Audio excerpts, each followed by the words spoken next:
Alors salut à tous, c'est Pierre Dipérin, j'espère que vous allez bien. Alors aujourd'hui, je vous propose une nouvelle vidéo.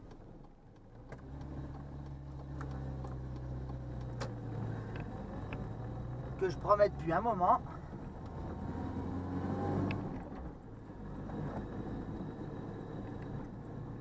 À savoir la conclusion de la Super 5 qui fonctionne à l'éthanol.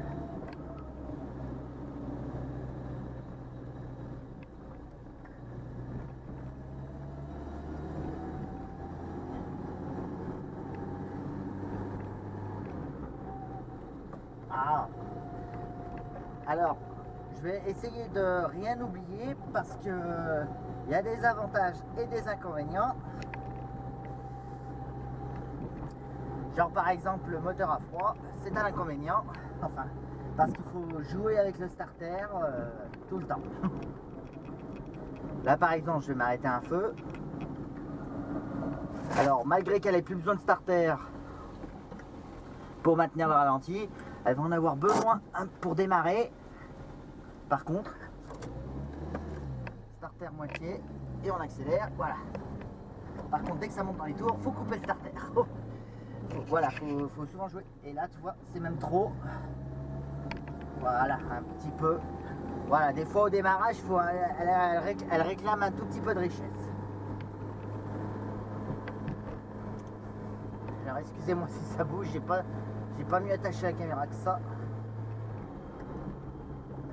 Voilà, et à chaque fois que je change un rapport, voilà, je suis à bas régime, je suis obligé de mettre un peu de starter. Et dès que ça monte dans les tours, voilà, je coupe le starter. Voilà. Mais bon, je vous rassure déjà, ça c'est que à froid. Après, il est vrai que comme l'éthanol chauffe beaucoup moins vite que que la combustion de l'éthanol produit beaucoup moins de chaleur que le sans-plomb, le véhicule mettra un peu plus longtemps à chauffer. Alors sur certaines Super 5 vous ne pouvez pas vous en rendre compte, mais bon, moi comme j'ai une jauge température, je m'en rends compte.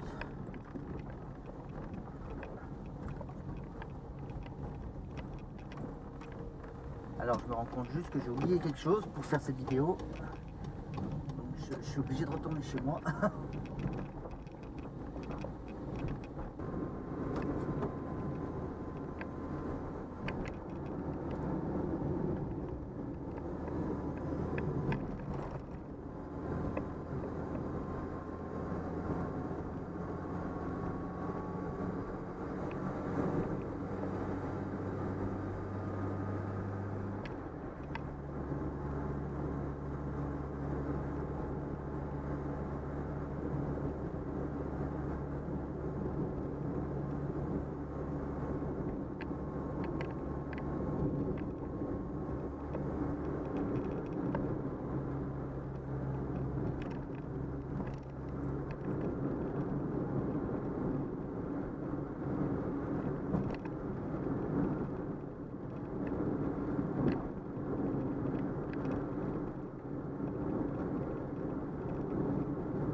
Alors voyons voir. Alors j'ai commencé, elle avait 103 863 et aujourd'hui elle en a 109 887. Donc j'ai fait à peu près 6000 km déjà avec depuis que je l'ai fait rouler à l'éthanol. Bon après, il y a eu quelques modifs depuis, mais bon.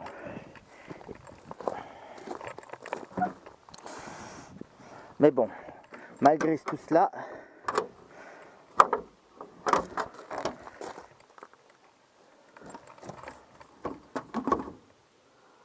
pensez à remettre du liquide de refroidissement. Pourquoi on a perdu? C'est pas bon signe ça.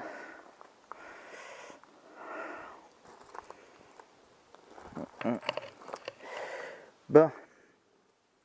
Ouais, parce que sinon, à part ça, au niveau du joint de culasse, tout est ok. À part là, je viens de me rendre compte que le niveau est bien bas, presque au mini. Faudrait que j'en remette. Un instant, je vérifie juste un truc. Si ça fuit là-dessous. C'est pas mouillé en tout cas le tapis. Donc c'est pas par là qu'elle l'a perdu.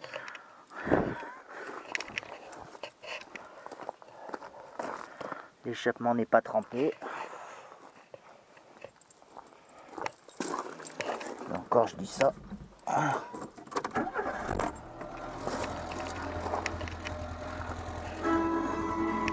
Ah ta gueule.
Bon, comme vous pouvez le constater, c'est un moteur qui tourne plutôt bien.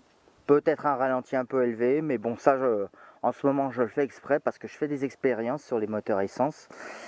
Bon, et elle, c'est vrai que maintenant, du coup, c'est un moteur éthanol, comme le prouve détail à la con. Bon, bref.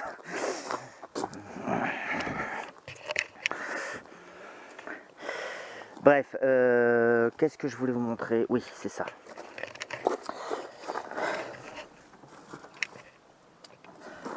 Alors, sachez que moi, je vais vous parler que de mon moteur qui est le 1237 C1G, je crois.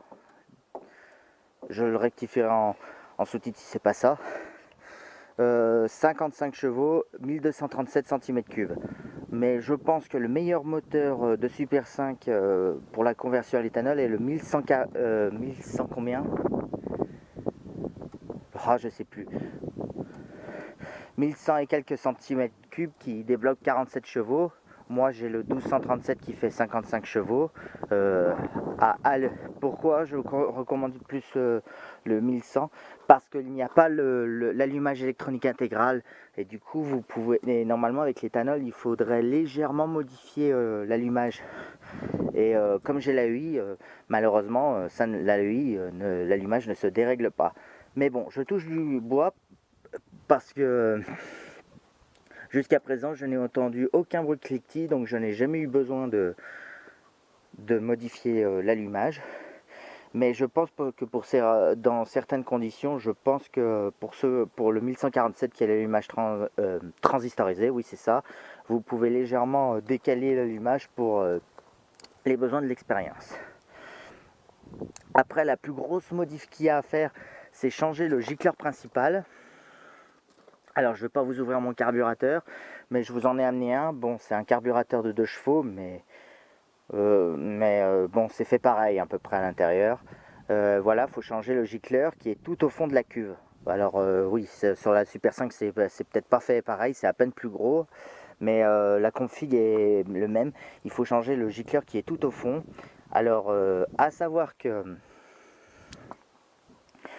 d'après la revue technique d'origine, ça devait être un gicleur de 117,5, si je dis pas de bêtises. Moi, il se trouve que je me suis rendu compte que j'avais un gicleur de 120. Alors, est-ce que c'est à cause de la conversion, est-ce que c'est une modif de Renault pour que les véhicules roulent sans plomb? Je sais pas, ou si c'est l'ancien propriétaire qui a mis un gicleur plus gros pour gagner de la puissance, j'en sais rien non plus. En tout cas, moi, si j'ai converti cette voiture à l'éthanol, c'est uniquement parce qu'elle consommait trop de sans-plomb à mon goût. Elle consommait aux environs de 7 litres 5, 7 litres 8 au 100, ce qui me paraît un peu élevé pour un petit moteur comme ça.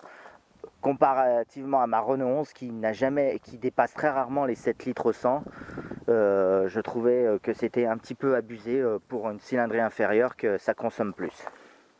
Et surtout à ce point-là.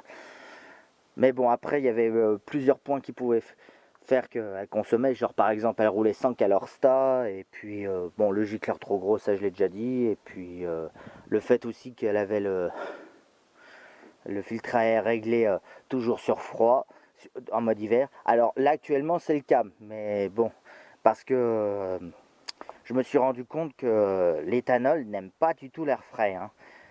Franchement, à bas régime, il y a toujours des petits trous, quel que soit le gicleur. Mais j'ai remarqué qu'en gardant, en réglant manuellement le filtre à air sur air chaud, enfin en gros, elle va chercher de l'air chaud pour l'admission. Franchement, le moteur préfère tourner comme ça, toujours à l'air chaud. Les seules rares fois où elle réclame de l'air frais, c'est quand il fait canicule. Donc là, aujourd'hui, on est bien. D'ailleurs, j'ai cru qu'il allait pleuvoir, mais non. Mais bon, c'est même limite un petit peu froid, mais, mais bon, ça va encore. Donc voilà. Et oui, donc la modif que j'ai fait, c'est voilà, j'ai remplacé du coup le gicleur de 120. J'ai d'abord essayé le 130, ensuite le 135. J'ai essayé le 138, il y avait de moins en moins de trous, mais ça allait quand même. Et je me suis arrêté à 140 parce que le 140 est vraiment le gicleur où il y avait le moins de trous possible. Après j'ai essayé supérieur, 145. 145, j'avais un trou mais à haut régime cette fois, donc c'était beaucoup trop riche. Donc j'ai remis le 140, c'est vraiment le gicleur qui fonctionne le mieux à l'éthanol sur ce moteur en tout cas. Alors voilà, le problème c'est que voilà, je sais parce que moi un abonné m'a calculé qu'il faudrait normalement un gicleur de 152, mais 105, j'ai déjà essayé un 150, c'était vraiment beaucoup trop riche. Donc franchement, je pense que ça dépend de l'état des moteurs et des carburateurs. La taille du gicleur, faut vraiment en acheter plusieurs. Alors moi j'ai réussi à en avoir un gicleur pour 1 euro le gicleur, donc on va dire. Donc après j'ai trouvé un fournisseur qui avait de vrais gicleurs Solex d'époque, parce qu'on peut trouver des gicleurs de refabrication, mais je doute de la qualité de ces gicleurs. Mais moi j'ai trouvé un gars qui avait une réserve de gicleurs Solex, donc je me suis plus fié à ça. Et au final j'ai trouvé le bon gicleur qui convient à l'éthanol, le 140. C'est vrai que c'est pas évident sur n'importe quelle voiture de faire le calcul, mais enfin moi je l'ai jamais compris en tout cas, ce fameux calcul. Enfin voilà. Donc voilà. Donc donc du coup les avantages, c'est la consommation. Alors je vous en parlerai tout à l'heure. J'ai vu sur la jauge qu'il n'en restait plus beaucoup, donc on va faire le calcul tout à l'heure pour voir la consommation. Bon, même si elle est à peu près équivalente à ce qu'elle consommait en sans-plomb au départ, 7 litres et quelques. Mais bon, c'est normal, c'est de l'éthanol, c'est un carburant plus pauvre, donc c'est normal qu'elle consomme plus, vu qu'on met un gicleur plus gros. Mais on va calculer tout à l'heure, en comparativement avec ma 205 qui est... avec ma 205 qui tourne au samplon 98 et ma 309 qui tourne au diesel, on va comparer la Super 5 à ces deux-là pour savoir laquelle consomme le moins au 100 km. Enfin, me coûte cher ou pas au 100 km selon le prix de la pompe d'aujourd'hui. Après, c'est pas comme les prix changent tout le temps. C'est à vous de voir. En tout cas, tout ce que je peux vous dire, c'est que par rapport au véhicule à injection électronique, il n'y a pas besoin de boîtier qui coûte 200 €. Moi, pour la conversion, j'ai juste acheté des gicleurs de merde, qui coûtent grosso merdo 1 €. Enfin bon, moi c'est le gars, moi je les ai achetés d'occasion. Après, c'est pas peut-être pas les meilleures solutions aussi, mais bon, moi c'était ma solution en tout cas.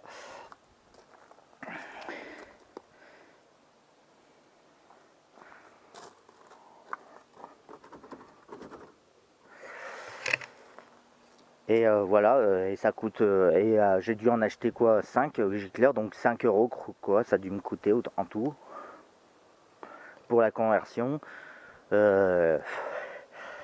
Après, après il y a un inconvénient que j'ai oublié de parler, et j'ai aussi oublié de vous parler d'un truc sur le carburateur. C'est que malgré le changement du gicleur, j'avais quand même un ralenti instable. Donc il a fallu aussi augmenter le gicleur de ralenti qui est là, sur ce carbu-là. C'est exactement les mêmes que sur ceux-là. Hein. Alors c'est pas les mêmes carbus, mais c'est les mêmes types de gicleurs. Donc je suis passé de 42 à 50, je crois. Donc pour avoir un ralenti un peu plus stable, oui, parce que ça serait compliqué à vous expliquer comment fonctionne le gicleur de ralenti, comment fonctionne exactement un carburateur. Moi, j'ai à peu près compris l'ensemble. Par exemple, aussi, il y aurait un truc qui aurait été peut-être mieux de pouvoir augmenter, mais là, je vois pas comment j'aurais pu faire. C'est aussi la buse de la pompe de reprise. Bon, là, il n'y est pas parce que c'est en partie supérieure, mais ça aurait été aussi sympa, ça aurait évité les trous à bas régime ou en reprise. Parce que ouais, ça peut arriver, c'est pas trop méchant, mais voilà, il se peut que si vous donnez un grand coup de gaz à l'accélérateur, alors que le moteur est à bas régime, là vous risquez effectivement d'avoir des trous, mais parce que la buse, à mon avis, de la pompe de reprise est un peu trop petite pour l'éthanol, mais donc je pense que le mieux ce serait aussi de remplacer ça si ça existe, mais bon là je m'arrête à là. Je ne suis pas non plus du genre à rouler comme un bourrin. Voilà, et je vous dis déjà, toujours rouler en mode hiver, donc sur les voitures où le filtre à air et le réglage est manuel, comme sur celle-là, c'est parfait. Par exemple sur la 205 c'est automatique enfin en tout cas sur la mienne, donc ça aurait peut-être pas marché pareil. Après il y a des voitures qui supportent mieux l'air froid que l'air chaud. Genre par exemple j'ai fait une expérience sur la BX, ça dérange pas l'air frais. Mais bon, la BX j'y renonce parce que tout ce que j'ai réussi à faire à la BX c'est de la faire marcher qu'au premier corps. Il y a le deuxième corps, j'arrive pas à trouver enfin c'est pas que j'arrive pas, c'est que les gicleurs sont encore un peu plus spécifiques sur la BX. Et malgré tout ce que j'avais, j'ai trouvé qu'un bon gicleur que pour le simple corps, mais j'en ai pas d'assez gros pour le double corps et j'ai pas envie de finalement continuer l'expérience avec la BX. Je trouve qu'elle marchait mieux au sans-plomb quand même. Mais bon, c'est qu'un détail, donc finalement je pense que la Super 5 restera la seule voiture que je convertis à l'éthanol. Elle l'a très bien supporté. Bon, par contre, au sujet des diurétes qui se bouffent, je les ai toujours pas changés. Le filtre n'est toujours pas noir. Donc pour moi, ça, c'est peut-être une connerie. À moins que ces diurétes ont déjà été changées une fois aussi. Voilà.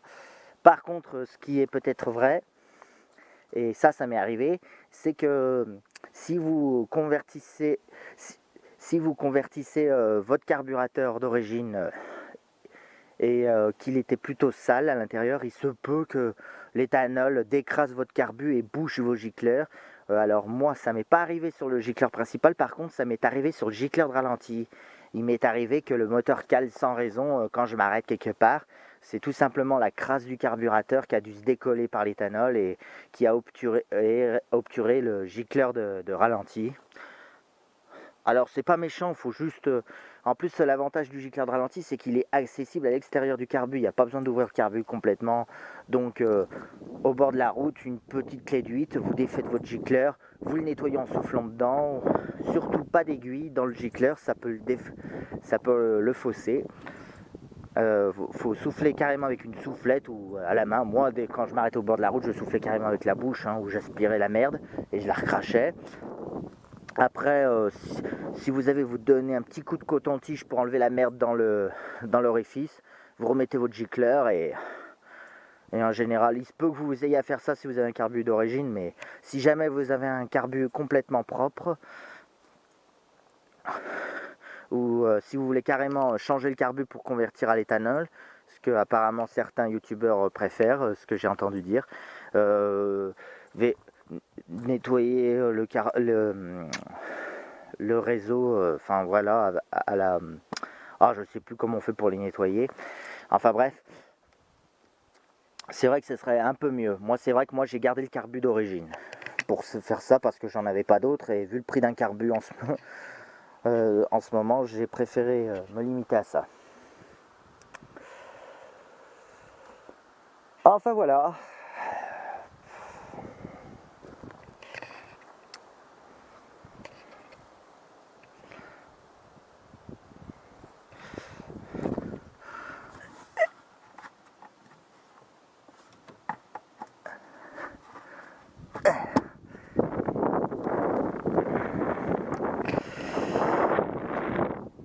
Un coup de vent qui est plutôt frais en plus, c'est vrai que ce matin il fait pas très chaud.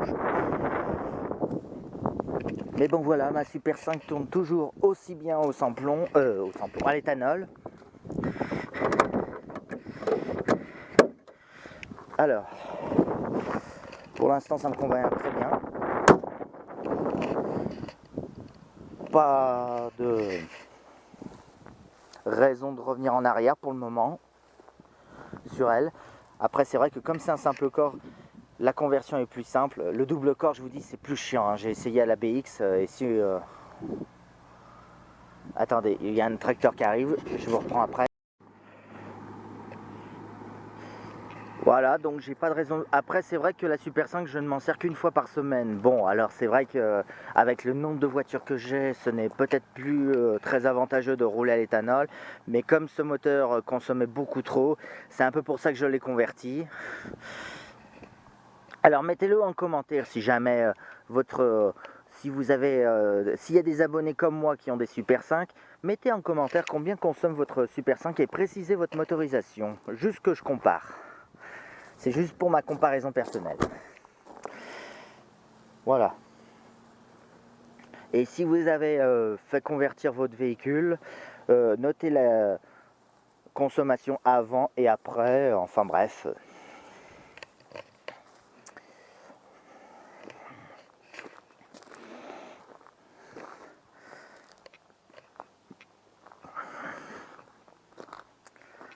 Tout ça quoi. Oh putain d'oiseau. Bon, ben aussi passer au Karcher après la pompe à essence. Mais bon, Madame Coup de Cœur. Bon, alors... oui, je vous l'ai peut-être pas dit, mais je crois que c'est la seule voiture à qui j'ai donné un nom. Madame Coup de Cœur. Ne cherchez pas, ne cherchez pas, c'est moi. Madame Coup de Cœur supporte très bien son régime à l'éthanol, en tout cas. Voilà.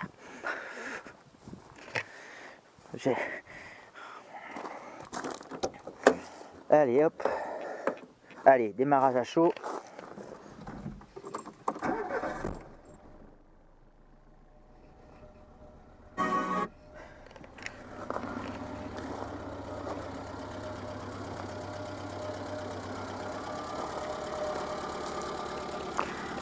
Et ben allez, on se retrouve à la pompe à essence et on va calculer tout ça. Et on va du coup la comparer à la 309 et la 205.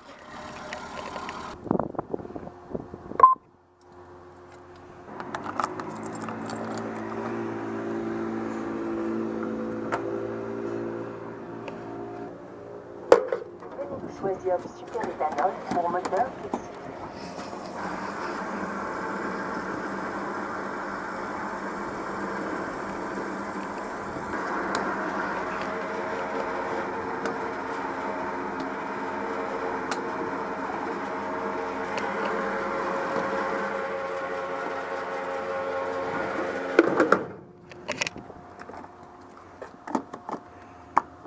Intermarché vous remercie de votre visite.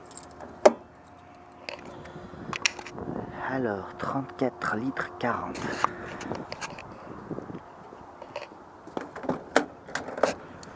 On va faire rapidement le calcul.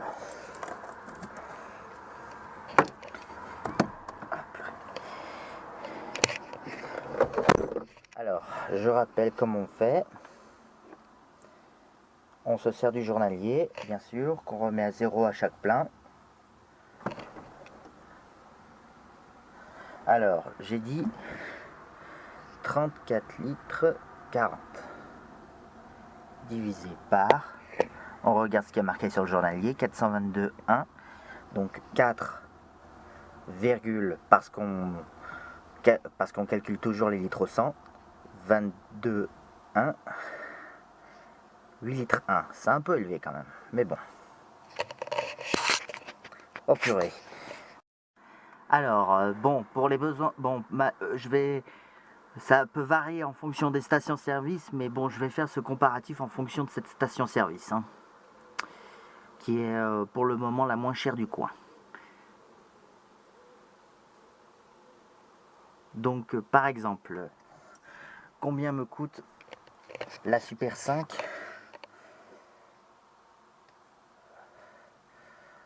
Alors, aux 100 km. Donc, multiplié par l'éthanol est à 0,998 égale. Donc, la Super 5 me coûte 8,1 €, on va dire. Là, presque la même chose. Bah oui, c'est vrai qu'il est à presque 1 € au 100 km. Comparons avec la 205 qui au dernier plein a consommé 6 litres 1. Donc 6,1 multiplié par le samplon 98 est à 1,94,9. Alors la 205 me coûte 11,88 € au 100 km. Donc vous voyez, c'est peut-être pas grand chose, mais bon, c'est toujours ça de gagner.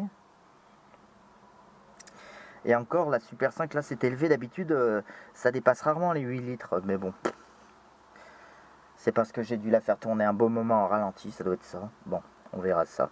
Donc 11,88. Et maintenant, avec la 309. Alors, la moyenne générale de la 309, enfin, qui affiche le plus souvent, c'est 5 litres 3.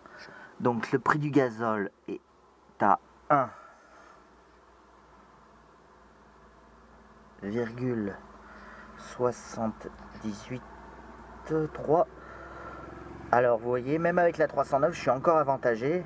La 309 me coûte 9,44 €. Donc la Super 5 est à peine plus avantageux à l'éthanol, même que le chiffre est en hausse, même si le chiffre d'aujourd'hui est en hausse.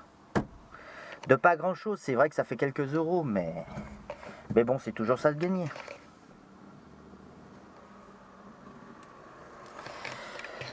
Enfin voilà, ma conclusion. Alors je vous reprends un peu plus loin. En conclusion, est-ce avantageux ou non de rouler à l'éthanol? Ben j'ai envie de dire que c'est mitigé. La preuve, je n'ai converti que celle-là à l'éthanol. Et pour une seule raison, c'est parce qu'elle consommait trop en son plomb, pour ce qu'elle devrait. Donc, est-ce que je vous conseille de convertir votre ancienne à l'éthanol? Bah, seulement dans certaines conditions, en fait. Par exemple, la Super 5 n'est pas toute fraîche, surtout au niveau carrosserie, donc je peux me permettre quelques petites modifs.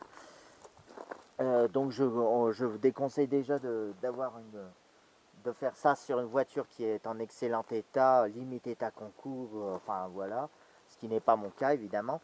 Je déconseille aussi si c'est pour faire des courts trajets, parce que comme vous l'avez vu, il faut jouer à froid du starter un peu. Donc si vous ne faites que moins de 15 km pour aller à un endroit ou un autre, je vous le conseille absolument pas, parce que si vous jouez avec le starter, vous allez sûrement le chiffre va faire qu'augmenter. Donc un peu, servez-vous un peu comme le diesel. Après, je ne sais pas si c'est vraiment avantageux sur des longs trajets de plus de 100 km par jour. Enfin voilà, mais pour des trajets entre 30 et 100 km 30 et 50 km par jour, ça peut le faire pour le moment. En tout cas, moi, c'est tout ce que je peux en conclure pour le moment. Parce qu'il est vrai que je ne fais pas beaucoup de longs trajets avec. Et puis comme j'ai un nombre de voitures un peu élevé, c'est vrai que la Super 5 sert qu'une fois par semaine. Donc c'est économique, oui, mais... Enfin voilà. Et encore là, 8 litres 1, c'est un peu élevé. D'habitude, c'est 7 litres 5, 7 litres 8 au 100. Donc, ouais, je sais pas conclure. À vous de faire vos propres calculs. Me dire en commentaire ce que vous en pensez. Enfin voilà, donc moi c'est ma conclusion à moi. Donc pour l'instant, Madame Coup de Cœur va rester sur son régime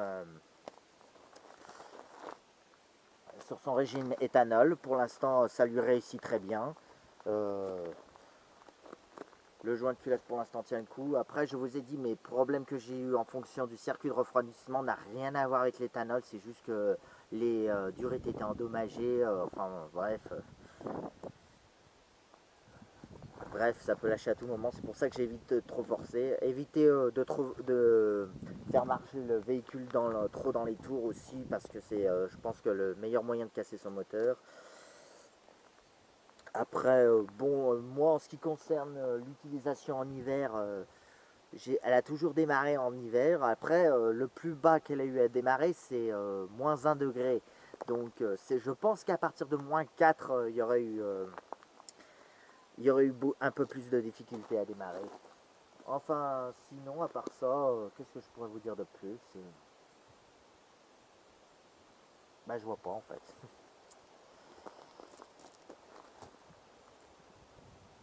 Ah si, peut-être un truc. Si vous voulez faire ça, alors je déconseille aussi la conversion si vous ne mettez pas vous-même les mains dans le cambouis. C'est-à-dire que si vous n'êtes pas un apte de la mécanique, vous avez toujours peur de toucher à votre moteur, etc. etc. Que vous faites faire les modifs par quelqu'un d'autre, je vous le déconseille parce que comme je vous ai dit par exemple, il se peut que vous ayez à faire des petits réglages quelquefois pendant que vous roulez. Donc non, franchement, si vous êtes...